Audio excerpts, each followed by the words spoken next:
What's up guys, Alex from FIFA Scouting Tips here, and welcome to my hands-on look at FIFA 19 Career Mode.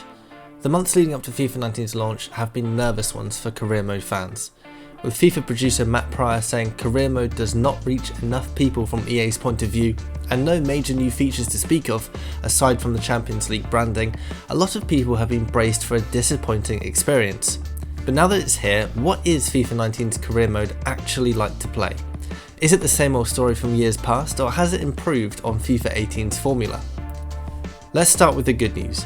This is not just a rebranded version of FIFA 18. While it's lacking a big marquee new feature, it has a lot of small tweaks here and there that add up to a much more enjoyable Career Mode experience. Here's a perfect example. For years, loyal Career Mode players have been asking that your team's sleeve badges and name and number styles update when you get promoted or relegated, so you wouldn't end up with Premier League sleeve logos when playing in the Championship, for example. Well, that's now finally been implemented. It's a tiny change and one that should have been fixed years ago, but one that makes a big difference to the immersion of your save. Here's another example. If you finish a season with millions left in the bank, you now get a proper budget the year after, rather than seeing all those savings vanish into the ether.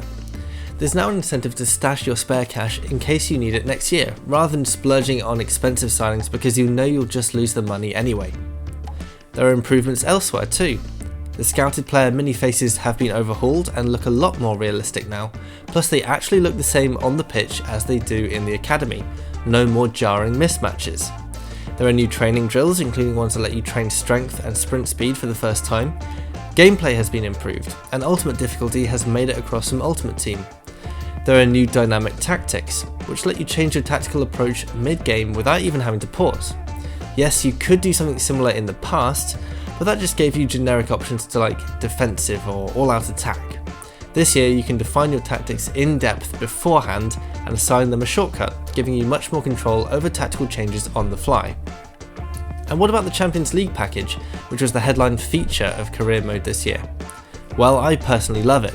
It looks fantastic and everything feels on point. The music, the graphics, even the fonts. There's even a special Champions League mode separate from your career, which lets you dive straight in with one of the teams in this year's competition. Of course, it's not all good news this year. For one thing, scouting is still very basic.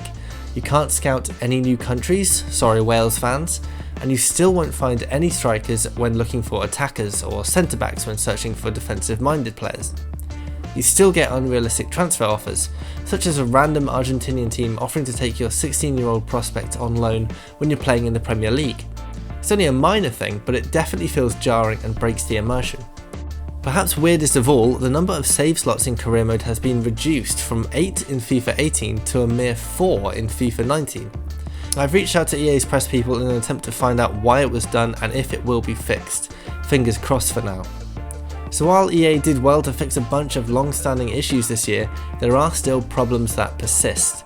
While none on their own are definitively game-breaking, they can add up to create a feeling that Career Mode still doesn't get the love and attention it deserves from the developers.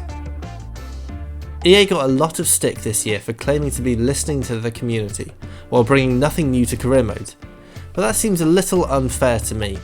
Yes, it is disappointing not to see a big new feature dropping in FIFA 19 like training did a few years ago, but the small changes, specifically to things the community has been asking for, show that EA isn't completely ignoring us. With the journey wrapping up in FIFA 19, there are hopes that EA will have more budget and time to develop Career Mode ready for FIFA 20. While we can only speculate at this point, we feel FIFA 19's Career Mode is not a total write-off, far from it in fact. The many small changes here and there really do add up, and while there are plenty of things we wish were in this year's game, a much more in-depth, realistic youth academy for one thing, we don't feel it's fair to totally trash FIFA 19's Career Mode. So, is FIFA 19 worth buying for Career Mode? I'd say that it is, thanks to the more immersive experience that's seen bugs squashed and long requested features finally implemented.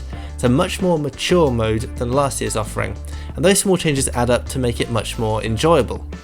It's not a wholehearted recommendation, there are still plenty of frustrations and shortcomings, but it's definitely not the rebranded FIFA 18 that many of us feared. Thanks for watching my hands-on review of FIFA 19. I'll be back with more FIFA 19 videos soon, and I aim to start streaming on Twitch as well soon. If there's anything you want me to do next, just leave a comment below, and I'll see you next time.